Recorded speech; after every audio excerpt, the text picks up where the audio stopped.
Halo, Assalamualaikum warahmatullahi wabarakatuh. Terima kasih untuk yang sudah datang ke channel aku. Kalau belum subscribe, tolong jangan lupa di subscribe, kemudian bunyikan lonceng, dan jangan lupa kasih like serta komentar biar aku makin semangat ya.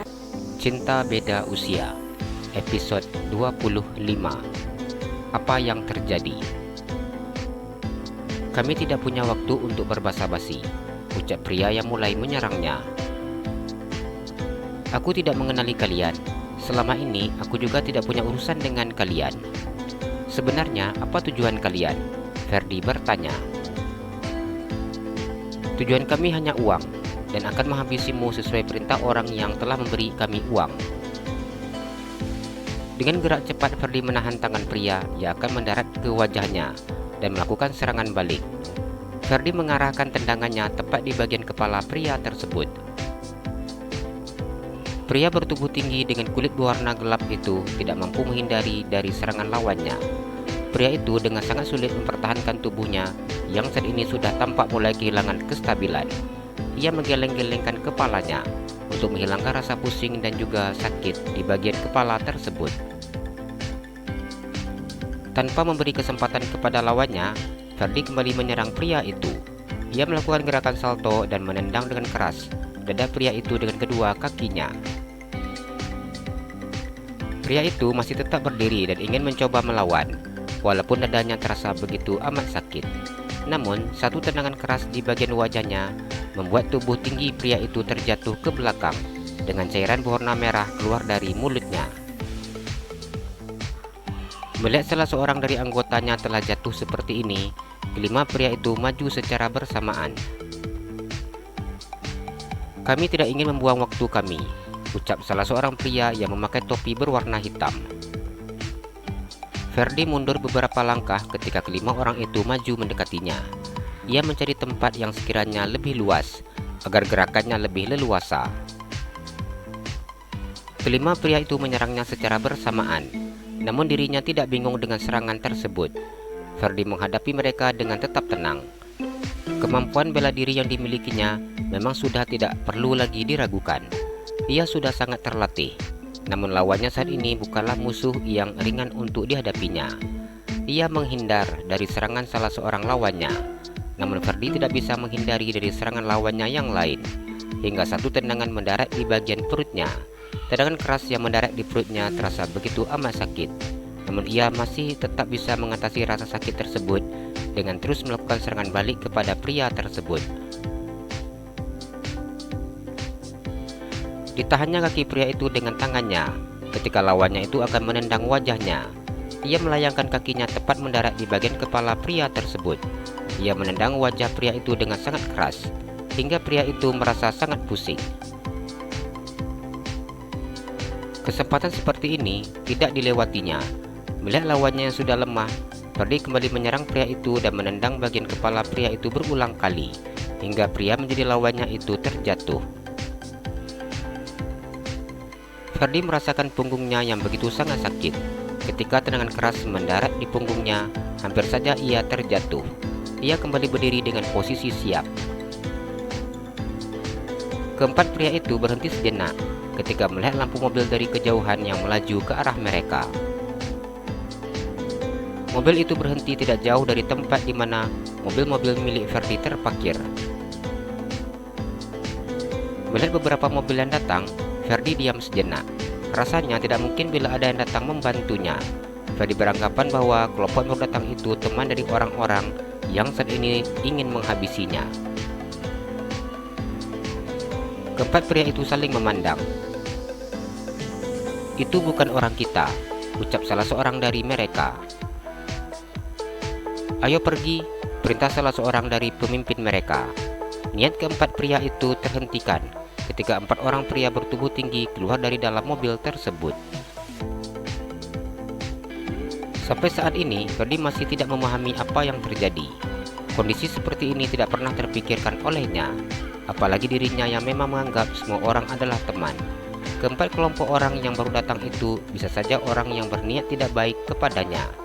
Melihat keempat orang yang tidak dikenalnya itu membuat Ferdi semakin berhati-hati. Keempat pria yang turun dari mobil itu berlari menghampiri Ferdi dan bergabung dengannya. "Maaf Pak Ferdi, kami datang terlambat," ucap salah seorang pria yang berdiri di samping Ferdi. Ferdi menganggukkan kepalanya. "Ya, tidak apa-apa. Tapi kalian siapa?" tanya Ferdi.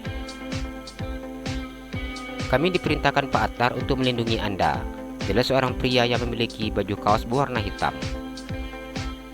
Ferdi baru mengetahui ternyata yang datang bergabung dengannya orang kiriman dari uncle-nya.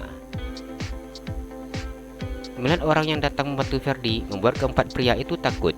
Namun mereka tidak mungkin mundur walau bagaimanapun. Mereka tetap harus terus menyelesaikan tugas. Keempat pria itu mulai menyerang. Kini mereka sudah 1 lawan 1. Tanpa membutuhkan waktu lama, 4 pria itu mampu dikalahkan oleh 4 orang kiriman Attar. "Terima kasih ya Mas. Mas sudah mau cepat datang bantuin saya," ucap Ferdi memandang keempat pria yang sudah menolongnya. "Kami yang sangat tidak enak karena terlambat datang. Perkenalkan, nama saya Wahyu," ucap pria bertubuh tinggi dan memakai baju kaos hitam itu memperkenalkan dirinya. Ia juga memperkenalkan anggotanya satu persatu. Ferdi bersyukur karena mereka cepat datang menolongnya. "Kami akan menyelesaikan mereka terlebih dahulu," ucap Wahyu yang sudah berencana untuk membawa ke-6 pria yang sudah mereka tahan. "Iya Mas, terima kasih ya," jawab Ferdi. Ferdi berjalan menuju ke mobilnya. Dari arah berlawanan tiba-tiba saja sebuah mobil datang tanpa menyalakan lampu mobilnya. Ferdi baru menyadari kedatangan mobil itu ketika mobil tersebut sudah sangat dekat. Ferdi mengeluarkan senjata api dari dalam saku celananya. Seorang pria yang duduk di mobil bagian belakang itu membuka jendela mobilnya dan menembak Ferdi di bagian dadanya. Ferdi diam ketika merasakan timah panas itu terasa di bagian dadanya tersebut. Ia menekan pelatuk senjata api yang dipegangnya. Ia mengarahkan ke sasarannya. Setelah melepaskan tembakan, tubuhnya terjatuh ke belakang. "Kenapa Rara merasa perasaan tidak enak seperti ini?" Azara memegang dadanya. Dirinya merasa sesuatu yang tidak nyaman. Namun Azara tidak tahu apa. "Kenapa Bang Ferdi belum telepon Rara ya? Tadi katanya mau lembur. Apa belum selesai kerjaannya?" Azara mengambil ponselnya yang berada di atas meja belajarnya. Azara menghubungi nomor ponsel calon suaminya. Azara mengerutkan keningnya ketika panggilan telepon yang dilakukannya tidak diangkat oleh pria tersebut. "Kok enggak diangkat?" Azara bertanya di dalam hatinya. Ia kembali menghubungi nomor ponsel calon suaminya. Sudah berulang kali Azara menghubungi nomor ponsel milik calon suaminya. Namun tetap tidak ada sambungan telepon itu diangkat oleh si pemilik nomor. "Apa sibuk sekali ya? Atau jangan-jangan dianya lagi ke kamar mandi?" Azara tidak ada henti-hentinya bertanya. Ia selalu mencoba untuk berpikiran secara positif. Selama ini, pria itu selalu mengangkat sambungan telepon darinya, meskipun dalam keadaan sibuk dan hanya sekedar memberitahu kesibukannya saja. Tapi Rara nggak bisa tenang sebelum Ferdi telepon Rara. Azara memandang ponselnya. Ketika sambungan telepon dilakukannya masih tidak dijawab. "Apa telepon Tate Indah ya?" nanyain Bang Ferdi, pikir Azara. Azara mendengar suara ketukan pintu dari kamarnya. Azara tersenyum ketika melihat mominya masuk ke dalam kamarnya. "Ayo ikut momi," ajak Alisa. "Ini kita mau kemana Mom?" tanya Azara. Alisa hanya diam tanpa menjawab. Diambilnya jilbab putrinya dan memakaikan jilbab tersebut. "Kita mau keluar." Alisa berusaha menahan tangisnya. Azara menganggukkan kepalanya. Ia beranjak dari kursi belajar yang didudukinya. Azara begitu sangat tidak mengerti melihat sikap mominya. Namun dirinya terus mengikuti langkah kaki mominya tersebut. "Kita mau kemana Mom?" tanya Azara ketika mominya membawa dirinya naik ke dalam mobil. Alisa hanya diam tanpa menjawab pertanyaan putrinya. Ia duduk di kursi bagian belakang bersama putrinya. Alisa tidak berkata apa-apa. Ia hanya diam sambil memegang tangan putrinya tersebut. Jalan-jalan ke Pekanbaru, jangan lupa beli sepatu. Kalau kamu suka channel aku, please subscribe aku. Terima kasih.